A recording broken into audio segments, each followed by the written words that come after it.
James Maddison to Arsenal. My absolute dream signing. This kind of signing would be a big statement to the rest of the Premier League. Can we get it done? Can we splash the 70 million for him? We have to wait and see. So let's say we get it done. Which kind of positions can James Maddison play? What kind of formation can we use with Maddison in the team? Where will he line up for us? Who will get benched? So in this video, we will be taking a look at all that, all the tactics, all the formations that he can be used in. Make sure to smash the like button. Make sure to subscribe if you're new, and let's get straight into it. 4-2-3-1 formation with James Maddison. So obviously the back five remains the same. We currently still haven't signed a right back, so it's looking like Chambers will start the season. Xhaka will remain at Arsenal, so he will partner party for most of the games. And then Saka on the left, Pepe on the right, Aubameyang as a striker, and James Maddison as the number 10. Obviously, last season we saw Odegaard playing in that position. We've seen Smith Rowe playing in that position, but do they offer as much as Maddison does? I think Smith Rowe is an absolute brilliant player, but I think we are going to be putting too much pressure on him if we depend on him for 38 games. So we need an experienced player in that position. Maddison as a number 10, I cannot help but think we will be creating at least 5 chances per game, 5 clear-cut chances. Now, I saw someone the other day talking about how Aubameyang and Lacazette missed chances, but last season, how many chances did we create? Did we consistently create chances? A team like Man City create 30 chances per game. Chelsea create 30 chances per game.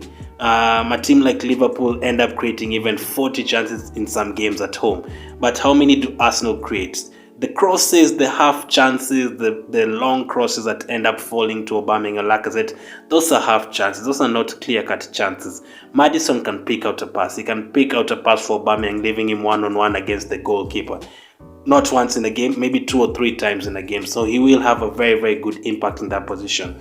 Obviously, he can also help Smith Rowe in terms of experience in that position. Hey, James Maddison is just 24, so he's not like a very, very much experienced player, but he's played in the Premier League in more games than someone like a Smith Rowe, in more than someone like an Odegaard in that position. So Maddison 4-2-3-1 formation, that is the most likely position he would line up for us, and that's the most likely formation we would play with Maddison on the pitch. So 4-2-3-1 is the start. We'll stick with the back four, but we're going to take a look at another kind of setup we can use if Maddison is playing.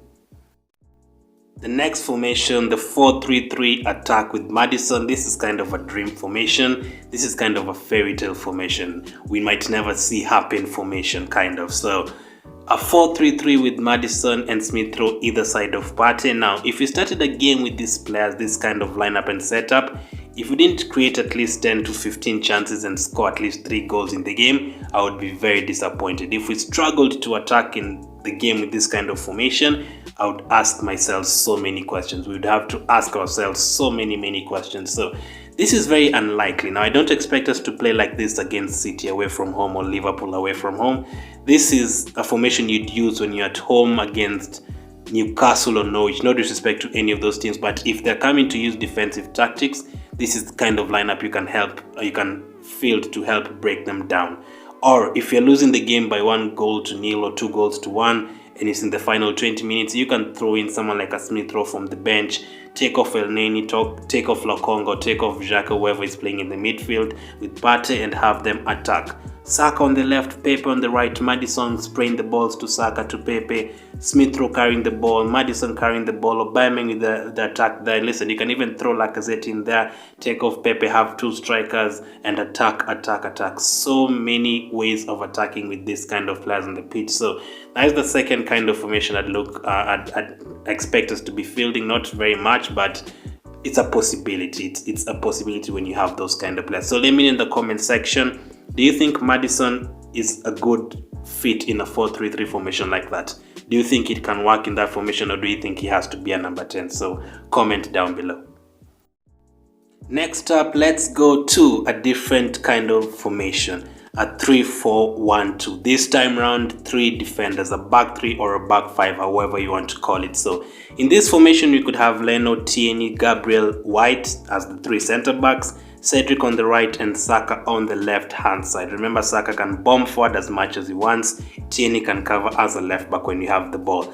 Xhaka and Partey in midfield. You can have whoever you want there. You can have Lokonga instead of Xhaka. If Partey is injured, you can have Lokonga and Xhaka there. You could have it however you want. But Maddison as a number 10 and Aubameyang and Lacazette as the striker. So no particular wingers like Pepe or Nelson on the pitch. No. Saka will provide the Saka and Cedric will provide the width on both sides, left side and the right side. They'll provide the width. So just imagine that happens. Maddison creating the chances for Aubameyang and Lacazette, and Saka and Cedric bringing in the good crosses, not the let's just hit the cross kind of cross. No, the actually measured cross. That would be very, very good. So the 3-4-1-2, I've talked about how the advantages of having a back three. I'm going to talk about it again before the season starts. That allows us to play with two strikers, not Aubameyang on the left or Lacazette on the right. No, both of them in the middle, and then Saka and Cedric will cover on the wings.